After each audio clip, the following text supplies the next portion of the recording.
They make a desert and call it peace. Tacitus. We shall teach these people a lesson right now so that they will not ever dare to think of resisting us in the coming decades. Lenin, in a letter to Vyacheslav Molotov, 1922. Welcome to Ancient to Recent. My name is Joseph Parkinson, and on today's episode, we will continue our story of the Holodomor, the man-made famines inflicted on Ukraine by Stalin and the Soviet Union. In our last episode, we talked about Ukraine during the Russian Revolution and Civil War, Ukrainian struggle for independence, and how it was thwarted by the Bolsheviks and Lenin. That and all episodes of Ancient to Recent are available to listen to right now on YouTube, Spotify, or Apple Podcasts. But in today's episode, we will be focusing on the period after the end of the Russian Civil War through to the late 1920s. Episodes of Ancient to Recent are out every Friday and are brought to you by worldofwhiskey.co.uk, the premier place for whiskey cask investment. With the withdrawal of the Poles and the defeat of the White Armies, the Bolsheviks were the power in the land, and Ukraine settled into a sullen peace. There was still resistance from some scattered groups of partisans, but the brutal methods of the Cheka and the Red Army slowly strangled those that opposed rule from Moscow.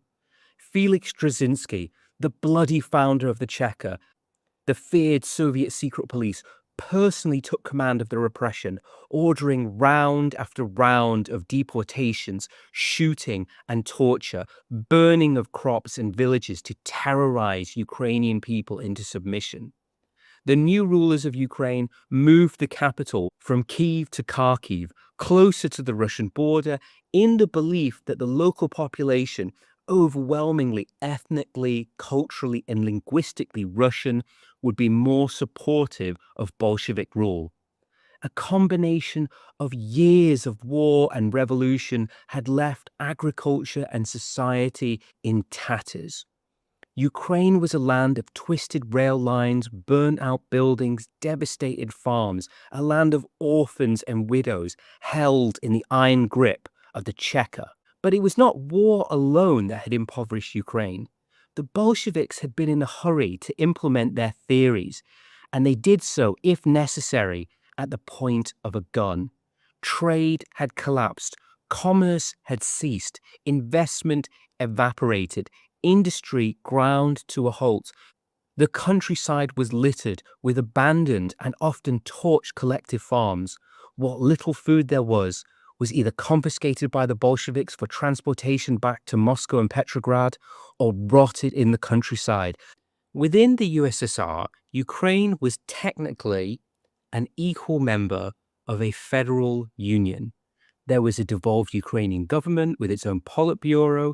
There was a Ukrainian Communist Party separate from the Soviet Communist Party. But in reality, policy was dictated from the Kremlin. Now the Bolsheviks were secure in power. They could more easily implement their ideals. Some would think that with the Civil War over, that maybe it was time to relax, to take the boot off the throat of the people, but not the Bolsheviks. You see, the Bolsheviks, they were men in a hurry. They wanted tomorrow to start yesterday, and they believed that it was their job to create heaven on earth. And as the old saying goes, you can't make an omelette without cracking a few eggs. The Bolsheviks had won the Civil War through terror, and they intended to rule through terror. But the Bolsheviks' terror was not a last resort. It was their preferred means of operation. Leon Trotsky, the People's Commissar for Military Affairs, called for the militarization of the economy. Workers were to be conscripted into labor armies, and property was to be confiscated.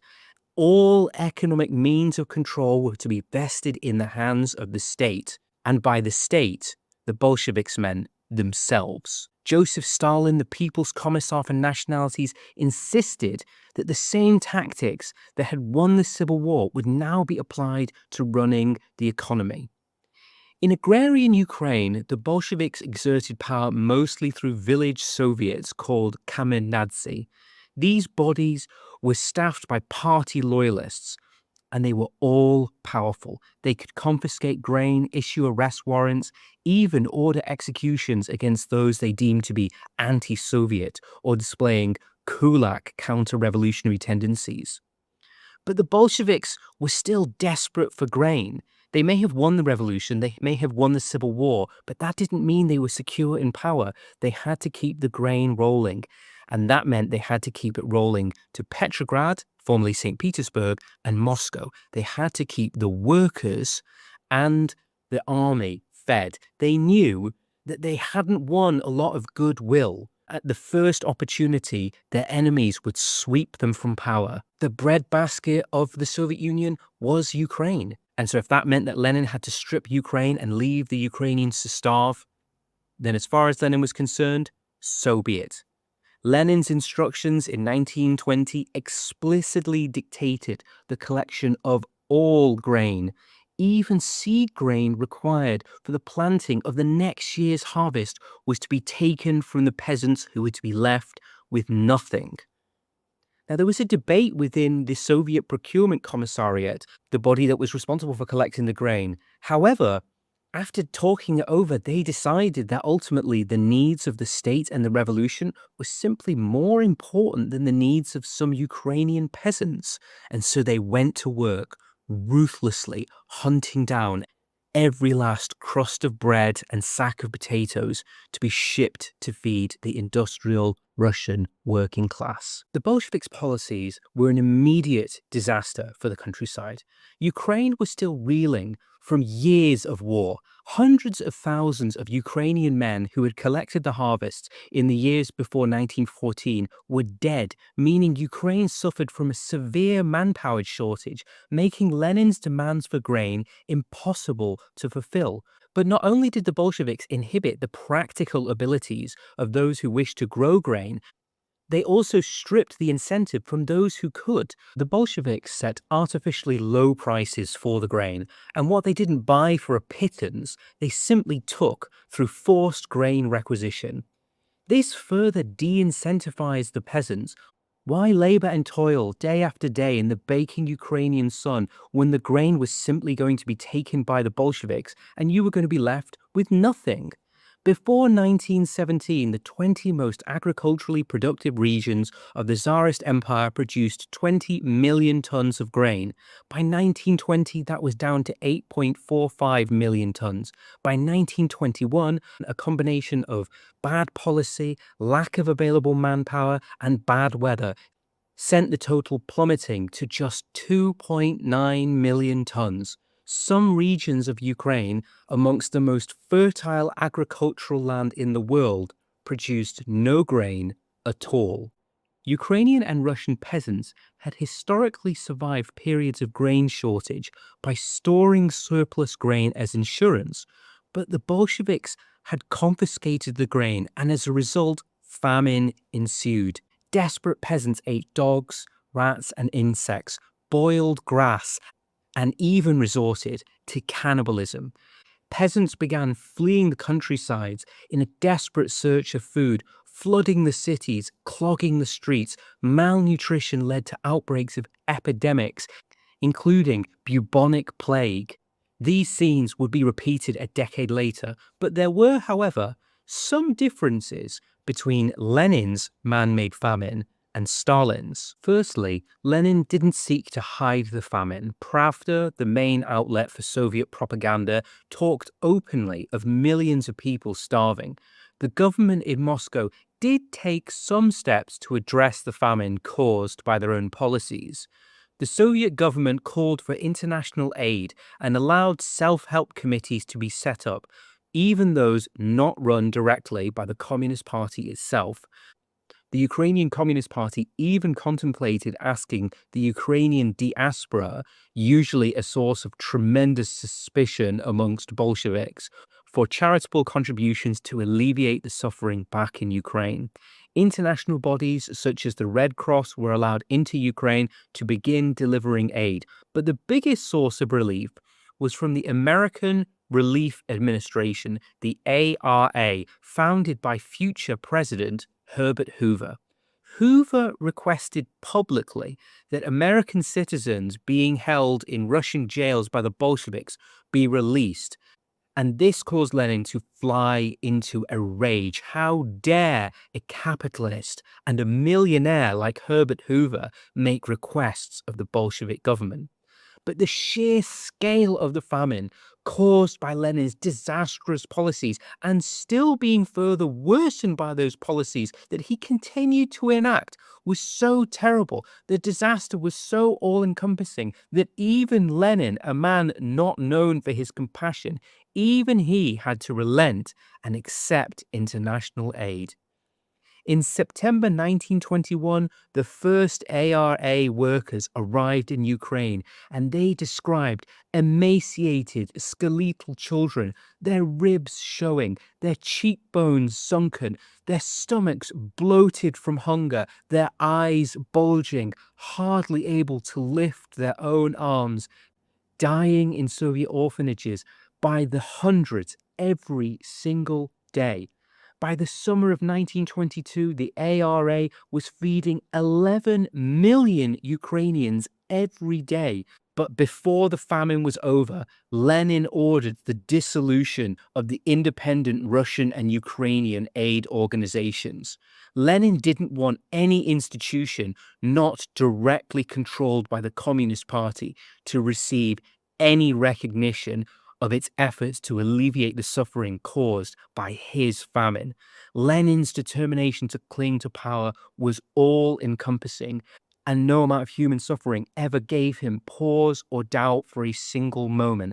In 1922, with the famine still raging at its very height, the Soviet government began exporting food from Ukraine to purchase weapons, ammunition, and industrial machinery. The Soviet officials also directly interfered in the efforts of the ARA, preventing them from going to certain places, telling them that they weren't allowed to speak, tearing their posters down, informing them not to interfere in the domestic affairs, not to criticize the Soviet government no matter what, or they'd be expelled. The famine didn't just affect Ukraine. There was also mass hunger throughout the Soviet Union, but there was a marked difference between how the Bolsheviks treated Russian and Ukrainian peasants. The few regions of Ukraine that did have surplus grain were not allowed to share it with other parts of Ukraine. Instead, this had to be shipped for famine relief in Russia. Also, grain requisition stopped much earlier in Russia, but in Ukraine, it kept going and going and going. The Bolsheviks began to ratchet up terror against Ukrainian peasants to ensure grain shipments. In echoes of violence inflicted on the people of the Congo by the Belgians, grain requisition squads began taking hostages and demanding quotas of grain to be delivered. Lenin stated, "In every village, take between 15 and 20 hostages, and in cases of unmet quotas, put them all against the wall. If that didn't work, then those hostages were to be shot as enemies of the state." The Bolsheviks even initially denied the ARA the right to distribute aid in Ukraine, only allowing the ARA to operate in Russia. It was not until the famine in Ukraine was so widespread that the Bolsheviks finally relented. In January 1922, the Ukrainian Communist Party finally allowed the ARA to distribute aid in Ukraine. While the ARA was distributing aid and saving lives, the Cheka, always suspicious, began to take the names of Ukrainians who assisted the American aid workers. Those Ukrainians would be marked as politically unreliable, and many of them would end their days in the Gulag or on the receiving end of a Bolshevik bullet. ARA soup kitchens opened in the winter of 1922. Even as the ARA and other charities such as the Red Cross struggled to save the lives of Ukrainian peasants, the Bolsheviks strictly controlled their activities, insisting on directing the flow of aid and channeling aid through communist associations, occasionally arbitrarily banning the delivering of aid to certain areas. It was noted by international observers that the areas that had most resisted Bolshevik rule seemed to be the ones that had to wait the longest for the delivery of aid, even when aid was available. Eventually, the flow of aid began to make a difference, and by the end of 1923, the crisis seemed to be coming under control. Other than the mass death from hunger, there was another effect the famine had. The Ukrainian people had kept fighting to defy the Bolsheviks, even after the withdrawal of the Poles and the defeat of the White Armies. But hunger broke the Ukrainian peasants and allowed the Bolsheviks to pacify Ukraine. Lenin also saw the famine as a means to bring Ukrainian churches under communist control.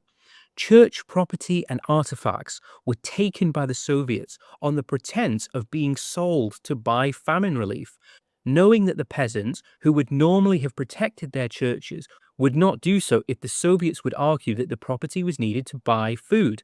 In 1922, Lenin sent a letter to Molotov.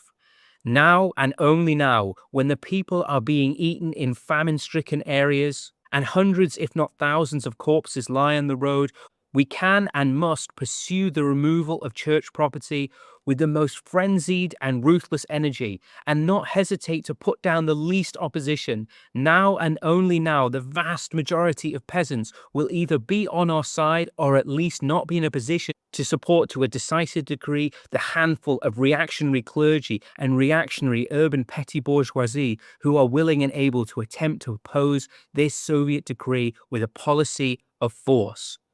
Lenin wanted to use the famine to break the Ukrainian people, to control Ukrainian society, and to bring Ukraine under the control of the government in Moscow. It's estimated that in Ukraine alone, between 250 and 500,000 people lost their lives in Lenin's famine. The Bolsheviks knew that they were deeply unpopular in Ukraine and that force alone could never pacify the country forever. They needed to win some popular support. They needed part of society to be vested in continuing Soviet control. So the Bolsheviks hit on two new policies.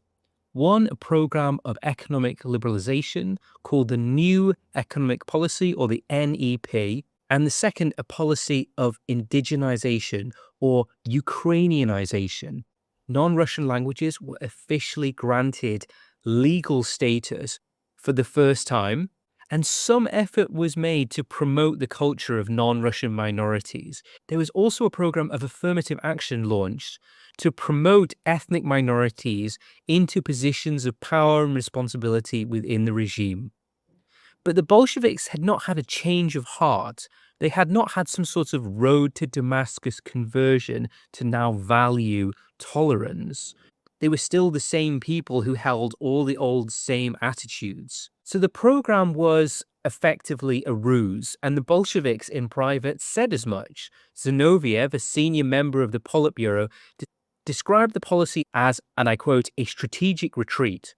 The policy was to allow the opposition to dissipate, to allow some of the heat, some of the steam to come out of the nations of the Soviet Union, and therefore allow the Bolsheviks to solidify their control on power. In private, Soviet officials even argued against teaching Ukrainian in Ukrainian schools. They took a Marxist attitude towards this, or what they interpreted as a Marxist attitude. Russian was the language of the industrial working class. It was the language of the factory and the mine. It was the language of St. Petersburg and Moscow.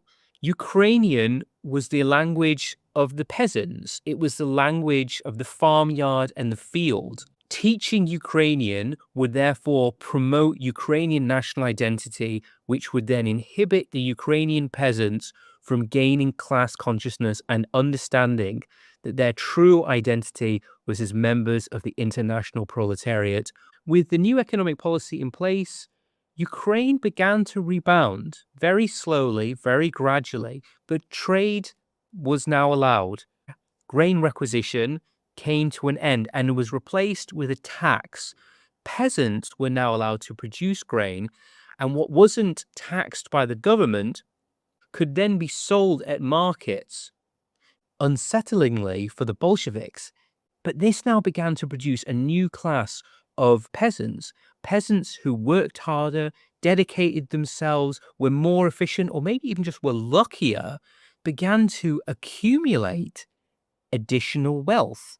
And this new class were called the NEP, or the NEP men. The policy of Ukrainianization also picked up steam. Laws were passed that required state employees to become bilingual, and Ukrainian was recognized as the official language of the Ukrainian Soviet Republic. The Ukrainian Communist Party even tried to appeal to Ukrainian intellectuals in exile to return to the Ukraine and build the socialist fatherland. One of the appeals of this policy was that the distribution of ethnic populations doesn't always cohere to national boundaries. And so, such a multi ethnic state as the Soviet Union was always rubbing up against countries that had large populations on the other side of a border that shared an ethnic kinship with parts of the Soviet population. And so, when it came to Ukrainianization, the fact that there were very large numbers of Ukrainians living in places like Poland was actually quite useful to the Soviet authorities. Ukrainian Poles weren't treated particularly well, and they were subject to forced assimilation in the 1920s and 30s. They were pressured to learn Polish and become Poles.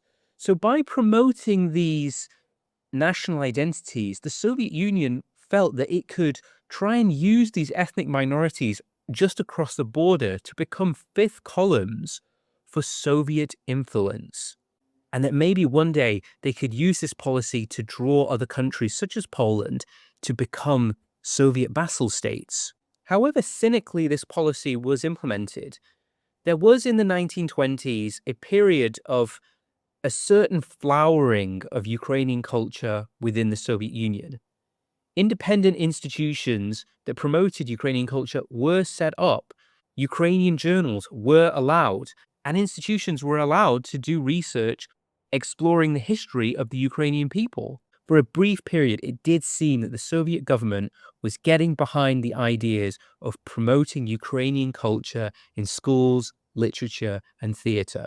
And it has to be said that this was probably the most cultural freedom Ukrainians had had as part of any empire run from Moscow. Certainly, there was a greater level of cultural expression for Ukrainians in this brief period of the early 1920s than had ever been allowed under the Tsars. Although it does have to be said that that is an incredibly low bar to hurdle. By the 1920s, some people within the Communist Party were starting to become decidedly nervous. The Bolsheviks were utterly convinced of the righteousness of their cause. The theories of Marx, they were not theories, they were not opinions. They were, as far as the Bolsheviks were concerned, simply the facts of life. To deny or even question Marxism was to the Bolsheviks the same as denying that the world was round. Trotsky went to great lengths to write about scientific socialism, where he asserted that Marxism was a simple scientific reality like E equals mc squared. But there was a problem. Despite their absolute faith, reality seemed to hold a shocking bourgeois anti-Marxist bias. War communism, the complete militarization of the economy, had not delivered the abundance the Bolsheviks believed it would. The new economic policy had been more successful, but also more capitalist. But by the late 1920s, it too was falling short. In 1927, the state was able to collect 5.4 million tons of grain, well short of the pre-war levels, and even after 10 years of the Bolsheviks being in power. Shortages were still common in the cities, with long queues for bread at the shops. The Soviet secret police, now renamed the GPU, the Soviet Union was constantly renaming the secret police, the Cheka, the GPU, the OGPU, the NKVD, the KGB. The name of the institution constantly changed.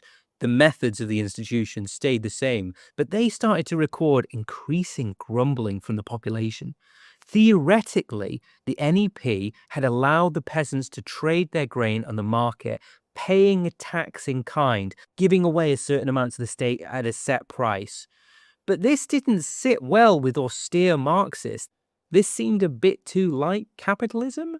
And it also facilitated the emergence of a new class of wealthy peasants that were called NEP men, named after the NEP. The NEP had indeed led to an increase in grain production, but it had also introduced market mechanisms into the Soviet economy again, such as price fluctuations. As demand for grain increased, so did price. As supply increased, the price plummeted. But the peasants were required to sell grain to the state at a set lower price.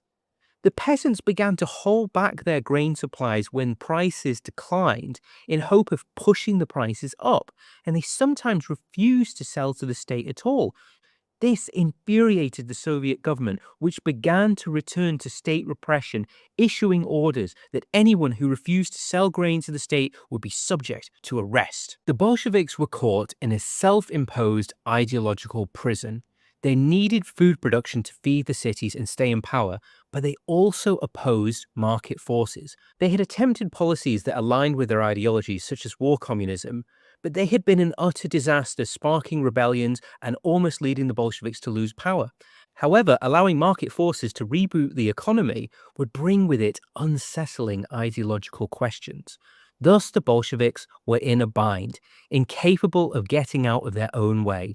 Peasants who worked hard, ran their farms efficiently, and produced the grain the state needed, with some left over to sell at the market, would provide the state with the resources that they so desperately required.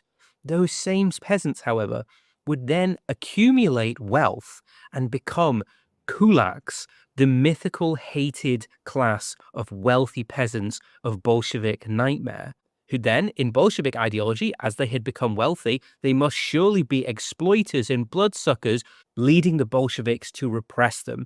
But peasants who didn't work well or were simply unlucky would go hungry and would also be incapable of providing the state with the grain it so desperately needed. The Bolsheviks created an environment where peasants had to choose between hunger and repression.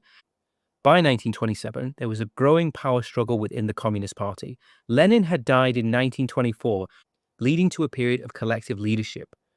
There were two emerging figures within the Communist Party: the Georgian cobbler's son, Joseph Stalin, and the fire-breathing journalist and intellectual Leon Trotsky. Leon Trotsky was on the left of the Communist Party. He had opposed the NEP for the very reason that one would imagine a Marxist would. It is a form of capitalism, and it would allow the creation of a new landowning class to emerge. To many, Trotsky seemed to be the natural successor, but he was outmaneuvered by Joseph Stalin.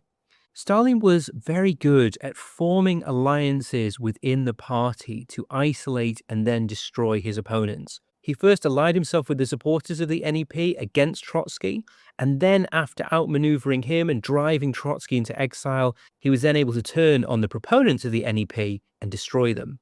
Stalin thought about the contradictions in Soviet agricultural policy. Stalin understood that larger, more efficient farms were required rather than the thousands of subsistence farms of no more than a few acres.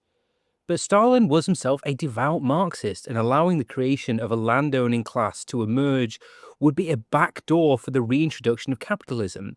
So Stalin decided on a new policy, and this new policy would lead inexorably to chaos and anarchy in the Ukrainian countryside and to the mass famines that would claim the lives of millions of people. That policy was called collectivization. Before we dive back into the story of the events that led up to the Holodomor, a quick word from our sponsor, World of Whiskey. Some things only get better with age. A fine single malt is one of them. That's why whiskey cask investment has such serious allure. With World of Whiskey, you can own a share of Scotland's most iconic export. You'll get full certification of ownership, delivery orders, and access to rare expressions few ever taste. And in the UK, there's no capital gain tax when you sell. Now, this is not financial advice. Investment carries risks, and you must be over 18. Remember to drink responsibly and invest responsibly, and a great place to start is with World of Whiskey. Under collectivization, Small farms would be joined together to form large state-owned collectives, thus making them more efficient and facilitating investment in fertilizer and machinery. Collectivization was to be a voluntary scheme, but voluntary in the context of the 1920s and 30s Soviet Union under Joseph Stalin basically translated into do it or we'll kill you. Collectivization also served a further ideological purpose. By making the peasants into state employees, it could be argued that they were becoming members of the working class. They would therefore, in theory, lose their peasant way of seeing the world, and the scales would fall from their eyes, and they would become good communists like the industrial working class supposedly were. Collectivization would also allow the Soviet state to take full control of agriculture and thus be integrated into the new Soviet plan for the economy. In 1928, the Soviet government had issued its first ever 5-year plan, an audacious program for rapid industrial development, complete with sky-high, some might say fantastical targets for production across the economy in terms of coal, iron, steel, chemicals. The plan was designed to transform in one great leap Soviet Russia from a basically 19th, some could even say 18th century agrarian economy straight away into a modern industrial economy that could compete with Germany, Britain, and the United States of America. The 5-year plan was incredibly ambitious, with 20% increases in production set across the board. In order to bring about the breakneck industrialization that Stalin and the Soviet leaders envisioned, they would need tractors, steel mills, forgeries, chemical plants, coal mines, factories, vast production plants, and all of them had to be built from scratch. And this all required skills, expertise, and technology that the Soviet Union did not possess. All of this needed to be purchased abroad and imported into the Soviet Union from industrialized capitalist countries in the West, such as France, Germany, the UK, and Canada.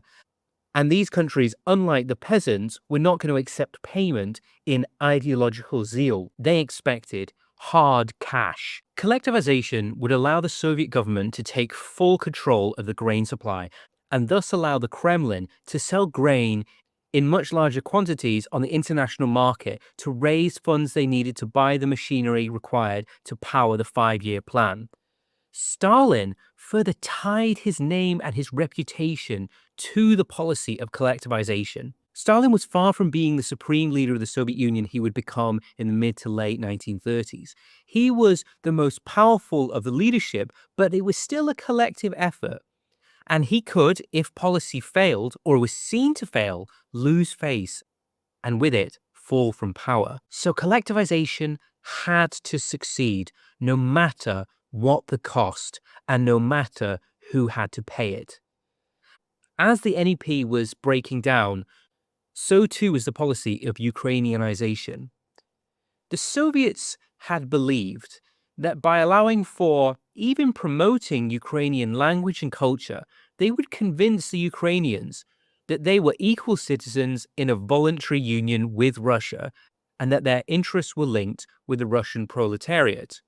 Instead, what actually happened is that Ukrainian people increasingly saw themselves as Ukrainians, and some, those brave enough in the literary class, even began to question just how valuable this quote-unquote voluntary union with Moscow really could be considered if it was brought to them with the bayonets of the Red Army.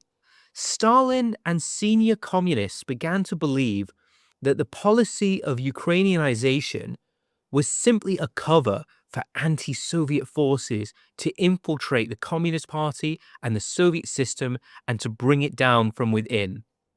The old Bolshevik attitudes that viewed Ukrainians as inherently untrustworthy were reasserting themselves yet again. A crackdown on Ukrainian identity was launched. Suddenly it became harder to publish books and pamphlets in Ukrainian. Ukrainian nationals found their promotions blocked, and the OGPU, again, the Soviets have renamed the Secret Service, started carrying out surveillance on Ukrainian intellectuals.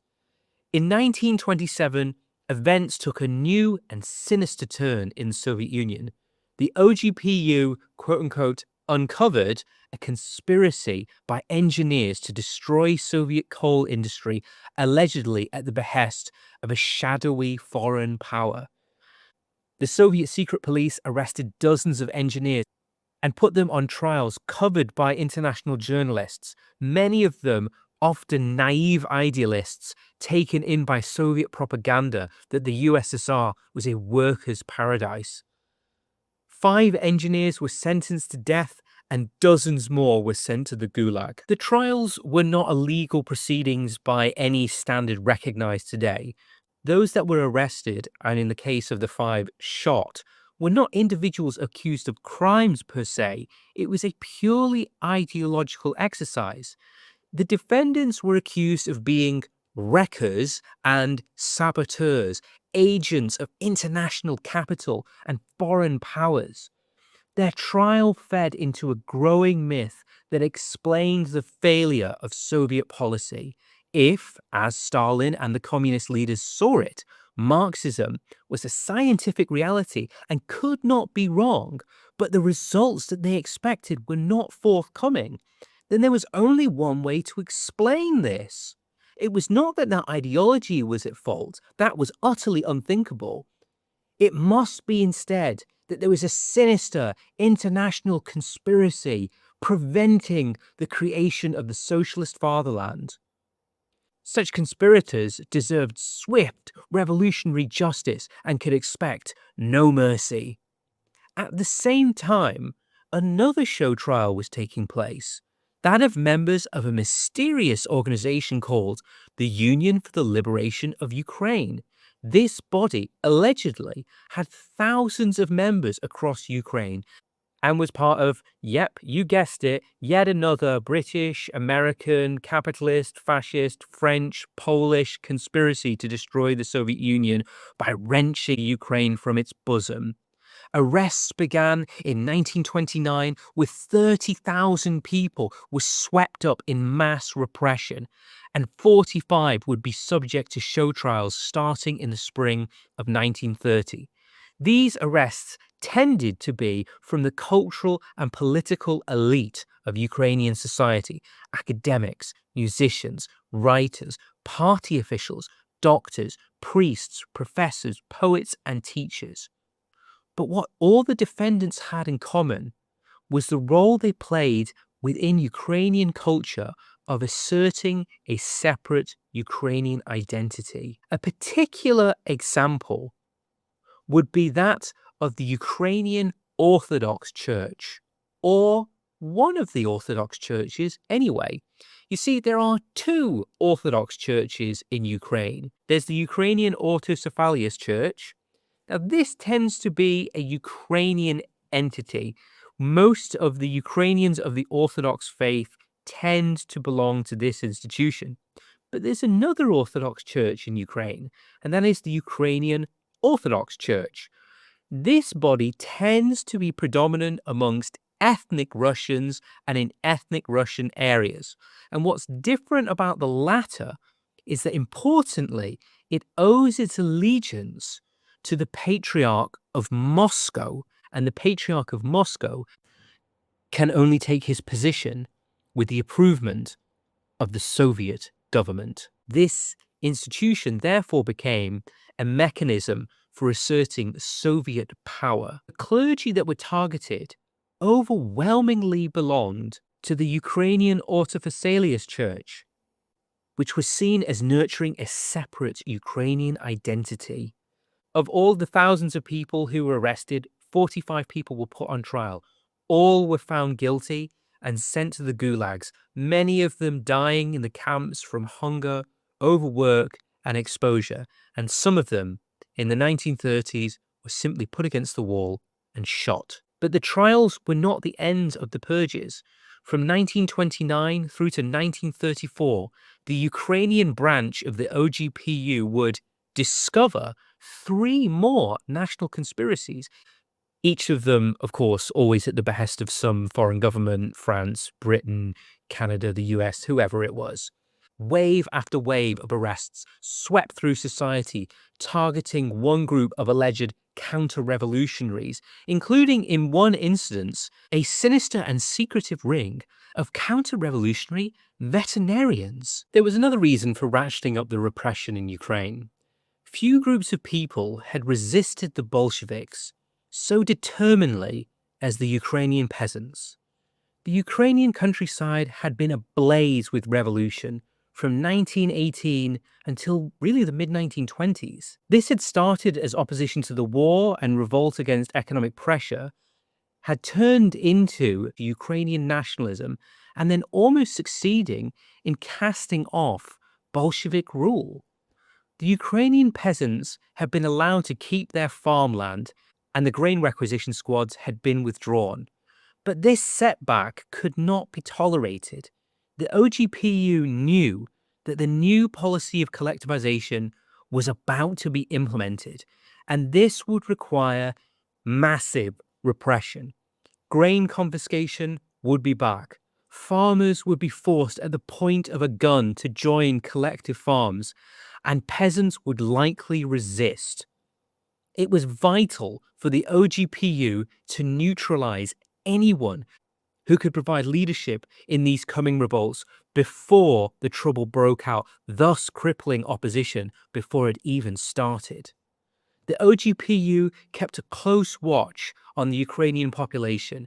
Informants constantly filing reports with the secret police to keep them abreast of the public mood. The OGPU knew that their open resistance may have died down. Ukrainian people harbored a deep resentment against the communists. There were muttered conversations about the evils of Russian colonialism, widespread hopes of an invasion, maybe by Poland or possibly by Germany, that would help drive the Bolshevik invaders out and end Russian imperial rule. There is also a further reason for the oppression. Totalitarian systems of government require human suffering. They require it like the body requires oxygen. Paranoia begets paranoia. The conspiratorial mindset of the Bolshevik leaders convinced them that because they were always conspiring against everyone else must in turn always be conspiring against them. This led to their faith in Marxism, which had no room for doubt and no room for failure, meant the system needed to constantly be fed with scapegoats, fall guys, and mythical enemies to be vanquished. A system sustained by fear, a system that gorged itself on suspicion. Where no actual conspiracies were available, ambitious Soviet officers would take up the cause, inventing and fabricating new secret agents, new plots, new spy rings to justify a round of arrests, torturing people, beating confessions out of new suspects, and forcing them to give up names of accomplices of these new fictional organizations imagined out of thin air, that then in turn justifies the next round of arrests, constantly feeding the cycle of oppression. These officers would then pass this information up to their superiors, who, possessing a fanatical conspiratorial mindset themselves, would believe them and promote their underlings. The system itself rewarded cruelty and prized paranoia. As Soviet policy failed and failed again in agriculture and industry, in foreign policy and domestic, more scapegoats were always needed. And to the Soviet system, Ukraine was a never-ending well of suspicion. Information gathered from the Ukrainian population brought to light to Soviet officials just how distrusted and hated they were. The Soviets then reacted with ruthless, brutal oppression, which then created further resentment, which then justified ever greater levels of oppression. The cycle went on and on because it had to, because it was all-consuming, because it was out of control. In the minds of the OGPU, there were only two types of people: those who were with the party and those who were against it. As collectivization was rolled out across Ukraine, peasants began being forced into voluntarily joining collective farms. The OGPU was overwhelmed with reports of peasant resistance to Soviet policy. Rebellions began to brew, and the Soviet secret police's most fanatical fantasies seemed to be confirmed to them. There was a further factor to add into this witch's brew of disaster. Collectivization was being rolled out just after the poorest harvest in years, so stocks were already running low. To the peasants to be forced to hand over their surpluses when they were already struggling, this turned grumbling at new impositions into a fight for survival itself. Communist Party officials sent to enforce grain requisition were beaten up and harassed by peasants. They then brought back to the OGPU horror stories of Ukrainian nationalist fascist plots and conspiracies by Poland, Germany, France had turned the Ukrainian peasants against the Soviet government as they saw it, not seeming to understand why peasants might object to having their last grain taken and being forced to give up their land in the midst of a terrible harvest. This did not compute for them. So bad were the shortages brought about in 1928 and 1923 by Soviet policy that 23,000 people died of hunger and a further 80,000 people died of famine-related diseases. But unlike in 1921, when the Soviets finally relented and allowed international aid, this time there was to be no international aid. There were to be no foreigners prying into the Soviet Union's internal affairs. The government of Moscow simply directed the Ukrainian Communist Party to deal with the famine. The Ukrainian Communist Party tried to enact some policies on a small and inadequate scale, but the government in Moscow didn't pause for a second. It pushed ahead, even as the very policies it was enacting was causing rebellion and famine. As suffering increased, so too did opposition. And as opposition increased, the OGPU reacted with ever greater paranoia and terror. Tension began to boil over, with rumors of discontent even amongst the ranks of the Red Army. But the communists pushed forward. They simply could not understand that there was any connection between the policies that they were enacting, the famine that was resulting, and the opposition that this was bringing about. They did not understand this. It was not an idea they were able to entertain because that would bring with it certain existential questions about the ideology that they had built their entire lives around. Paranoia within the OGPU grew to such levels that they even began to cast suspicion on the Ukrainian Communist Party itself. Reports started to circulate that some regions were not hitting their grain production targets because local communists were going soft on the kulaks and had sympathy with the peasants over the international communist cause and the cause of the international proletariat. In November 1928, a purge was launched to remove insufficiently fanatical members of the village councils who were no longer trusted by the Soviet Communist Party. The Soviet government also ordered a purge of Ukrainian Communist Party members itself. The purpose was to eliminate any potential for mercy, dissent, or independent thought. Those that remained were the most devoted of the devoted, the most fanatical, the most committed, the most ruthless, those who would enact the wishes of Moscow regardless of the consequences. By 1929, Ukraine was a land on the brink. Hunger was fueling resentment, and paranoia was leading to reprisals. A course was set for a head-on collision between the Ukrainian peasants and the demands of the Soviet government. Only a few short years after the ruthless war that had claimed so many lives and sowed so much bitterness, the insatiable, implacable, fanatical beliefs of the Bolsheviks, their conspiratorial worldview, their inability to understand or even entertain the views of others, had driven Ukraine to the point of civil war. Something was going to give. Thank you for listening to this episode of Ancient to Recent. My name is Joseph Parkinson. In our next episode, we'll be talking about the full impact of collectivization and the onset of the famines of the 1930s brought about by the megalomaniac desires of Joseph Stalin that history would remember as the Holodomor. Episodes of Ancient to Recent are out every Friday. They're available on YouTube, Apple Podcasts, and Spotify.